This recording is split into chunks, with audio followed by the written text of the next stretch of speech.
വളരെയധികം പ്രേക്ഷകർക്ക് ഇഷ്ടപ്പെടുന്ന ഉറപ്പ് തന്നെ തരണം. നിങ്ങൾ ഇങ്ങനെ ഇത്രയും ഉറപ്പ് തന്ന ഒരു സിനിമ വേറെ ഉണ്ടോ എന്ന് ചോദിച്ചാൽ എനിക്ക് സംശയമാണ്. ഞാൻ സുരാജേട്ടനെ ഇന്റർവ്യൂ എടുത്തിട്ടുണ്ട്, അത്രയും ഉറപ്പ് തരണം. അങ്ങനെയല്ല, ഇപ്പൊ ഹൈദരലിയുടെ ഇന്റർവ്യൂ, ഹൈദരലിയുടെ പെരുമാറ്റങ്ങൾ, ചോദ്യമൊക്കെ കാണുമ്പോൾ പ്രേക്ഷകർക്ക് അല്ലെങ്കിൽ ഇത് കാണുന്നവർക്ക് തോന്നി ഇവൻ ഒരു ഇടി കൊടുക്കാതെ രക്ഷയില്ലെന്ന് തോന്നുമല്ലോ. പലർക്കും അങ്ങനെ തോന്നിയിട്ടുണ്ട്. അതാണ് നമ്മുടെ ഈ സിനിമയുടെ ഏറ്റവും വലിയ പ്രതീക്ഷ. കാര്യം എന്താണെന്ന് വെച്ചാൽ സുരാജിന്റെ ആക്ടിവിറ്റീസ് കാട്ടുമ്പോൾ ഇവന്റ് പിടിച്ചൊപ്പം കൊടുക്കാൻ നമുക്ക് തോന്നും. ഒരു ഒരു ഒരു ഇറിറ്റേഷൻ ഉണ്ടാക്കുന്ന അല്ലെങ്കിൽ ഒരു സൈക്കോ, ഒരു ക്യാരക്ടർ ചേഞ്ച് ഉണ്ടല്ലോ, അതാണ് ഈ സിനിമ. ഞാൻ ഇവിടെ ഉണ്ട്. അല്ല, അപ്പം ഞാനും സുരാജ് ഒരേ കാറ്റഗറിയിലാണോ? അങ്ങനെയല്ല, എല്ലാം ആരും പെർഫെക്റ്റ് അല്ല. എല്ലാ മനുഷ്യരിലും സൈക്കോ ഉണ്ട്. അത് സാഹചര്യത്തിനനുസരിച്ചിട്ടാണ്. അതങ്ങനെ വരുമ്പോ നമുക്ക് കണ്ടു നിൽക്കുന്നവർക്ക് ഇവന്ത് സൈക്കോടെ ഇത് അങ്ങനെ തോന്നുന്ന ഒരുപാട് മുഹൂർത്തങ്ങൾ ഈ സിനിമയിലുണ്ട്. ഹൈദരലി ഇന്നാല് ഡാൻസ് കാട്ടി, ഇതെല്ലാം പ്രേക്ഷകർ കണ്ടുവന്നില്ലേ?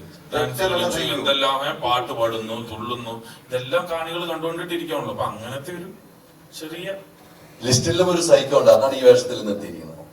വേഷം ഇതിനൊന്നൊരു ഞാൻ ഇതിന്റെ ടൈറ്റിലിനോട് നീതി പുലർത്താൻ വേണ്ടിയിട്ടാണ്. ഞാൻ മാത്രമാണ് കുറച്ചുകൂടെ എക്സ്ട്രാ ഡീസന്റ്. ഇപ്പൊ ഗ്രേസ് ഒക്കെ ഇട്ടേക്കുന്ന കണ്ടില്ലേ? ഇതെന്ത് പറ്റി എന്നുള്ളതാണ്. എന്തെങ്കിലും ഗ്രേസ് ശരിക്കും ഒന്ന് കോട്ടിടുന്നതുകൊണ്ട് ഈ പബ്ലിസിറ്റിക്ക് ഇതിന് തന്നെ വന്നത്.